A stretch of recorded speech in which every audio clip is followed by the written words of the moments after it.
Mike Zeroh, one can't handle the truth. You're a cheat and a swindler. That's what you are. How can you do a thing like this? I am authorized to assure you these rumors are based on hysteria and are absolutely false. I repeat, these rumors are absolutely false. Welcome back, and thank you for joining me once again as I take another look into the relentless lies of Mike Zeroh. So Zeroh has been working harder than Hans Christian Andersen, trying to put out as much Star Wars clickbait news that he has fabricated over the past few weeks. In fact, just recently he has started to creep up in the upload numbers, putting out 4 instead of 3 videos per day. It's still not 7 each day, but it's only a matter of time. Once again I will try to hone in on the lies, as well as bring you evidence of his reuse of old stories into so-called new ones.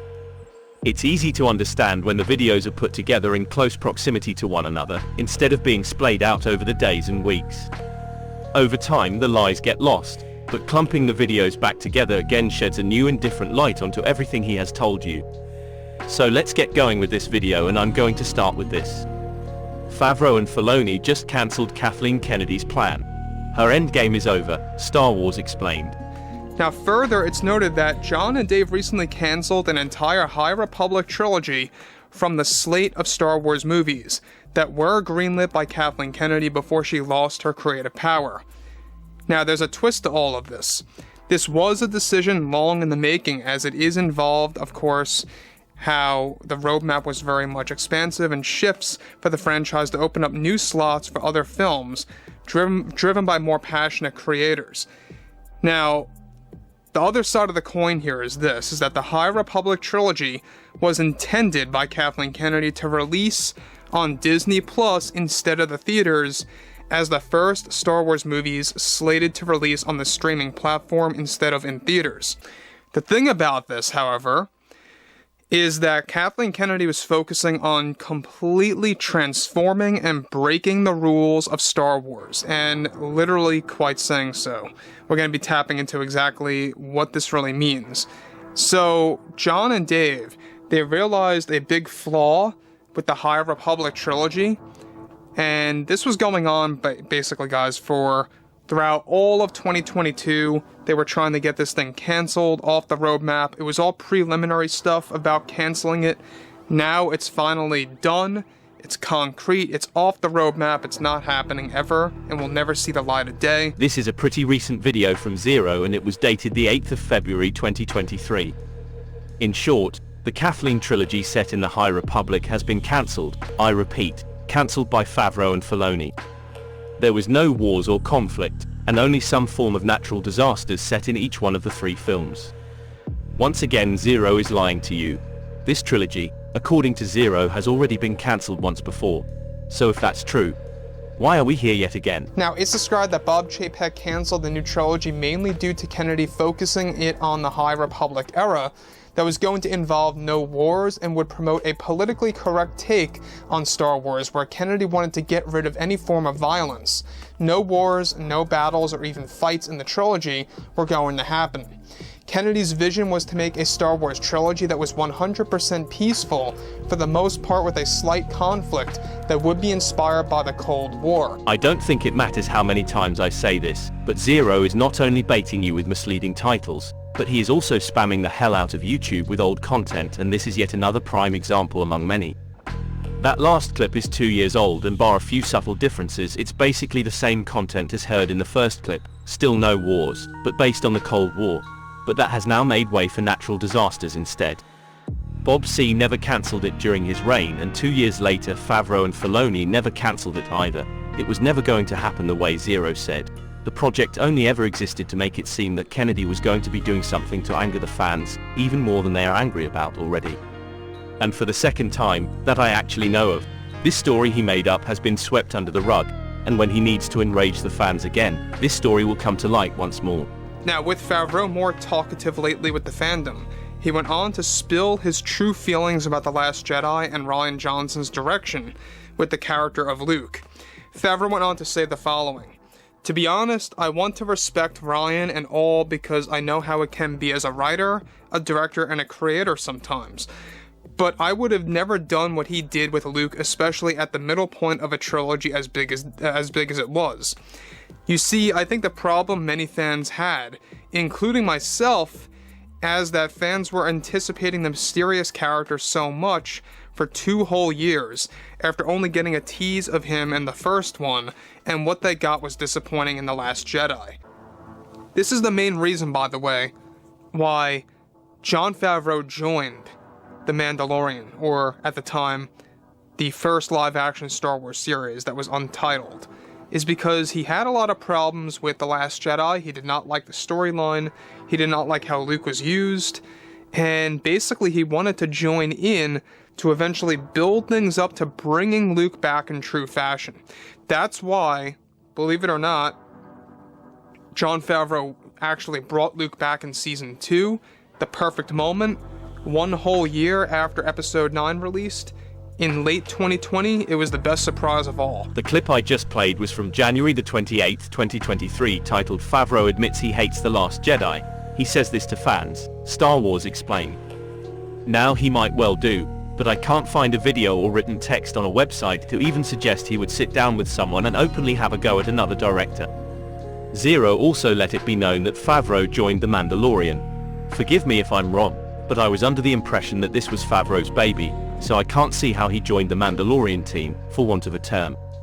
Zeroh then goes on to say that Jon put Luke Skywalker into Season 2 of The Mandalorian, because he wasn't happy with the way Rian treated Luke in his film. Well, let's see what the man himself has to say about that. I'm curious if, in addition to just all the crossover play that you've been doing, if there's been any talk about a capstone project or building towards something larger. Well, I think that inevitably, no matter how simple you start, the story threads start to connect and weave and overlap. With Dave Filoni's, deep understanding of everything around the time period, opportunities will always arise when we have story meetings and conversations. I mean, that's really how the Luke thing happened. It wasn't that we necessarily planned to include Luke Skywalker at the end of Season 2, but as we were looking for Yoda to get training, we started to weigh out, well, what Jedi are around? Who's left? And it started to not make sense for it not to be Luke. It was the storytelling that put Luke into The Mandalorian, not some half-assed story about Favreau having beef over the way Luke was treated by Rian Johnson. Again, we have Zeroh making those he supports shine, and those he doesn't placed in the naughty corner of his channel for those to direct their anger at yet again. I'm not defending Rian, or even Kennedy for that matter. I'm highlighting how Zeroh uses people and those made-up situations he puts them in for his own benefit. Now, it's described, however, that currently Disney CEO Bob Chapek is very busy with the plan to replace Kathleen Kennedy with a brand new president of Lucasfilm by the end of this year that will go into full effect by early 2023. Now, with that being said, it's described that currently the plan by Bob Chapek is to have George Lucas take over as the new president of Lucasfilm, temporarily speaking, for the first quarter of 23 until the permanent fill-in comes into play. I have covered the departure of Kennedy a few times, because like all other topics that resurface from Zeroh, they have a tendency to change. In this case, it's the date that keeps changing. I only stumbled across this as it was in a video about another series that Kennedy has been removed from recently. This time it's not one of hers, but just one of those series that's in the bank for future production, or not, as the case may be. Kennedy was going to be replaced by Lucas in 2022, and now he has moved it to the first quarter of 2023. However, we have already gone through January, we are almost halfway through February, so that only leaves March before we can expect Zeroh's cast iron fact that Lucas will step in and take over as president of Lucasfilm, something he has insisted was going to happen from around the later half of 2019. Needless to say, I will be watching this one carefully, given that Zeroh changed the parameters of her being let go, when he also claimed that she would be gone in August, or could go in May, if she accepted more money from Iger to leave earlier. But it would seem that even that lump of grey matter sandwiched under that baseball cap has no idea what's going on either. So overall, it is going to be very interesting in 2024 to see how Kathleen Kennedy carries out her plans after even she is going to be, long gone at that point, since Disney's carrying out the plan to get rid of her this August. It's going to be interesting to see how Kennedy carries out her plans in 2024, even though she is going to be fired, let go, or even just walks in 2023. The thing is with lies, you have to keep tabs on them, or better still just edit out stuff that makes you sound stupid. But as I have said numerous times, Zeroh doesn't care. This is all about quantity over quality. There are no repercussions about what he is telling you, it's dismissed as easily as swatting a fly. Then it's move on like it never happened, both with the brain farts and with other stuff that never transpires into anything concrete. The thing is, I'm not really one for spoilers. I don't mind healthy theorizing and speculation, that's all good in my book. But with Zeroh it's not even a spoiler, remember that. These are factual elements that he insists are going to happen or will happen, and they never do. And when it doesn't, he then spends months telling you it was Kennedy or the board, or Favreau that put a stop to certain scenes, plots, and characters appearing in a show that was never going to happen in the first place. Why are there always leaks about the Acolyte and Skeleton Crew? Why is there only bad things coming out about the Acolyte? Well, it's because of Kennedy and Headland.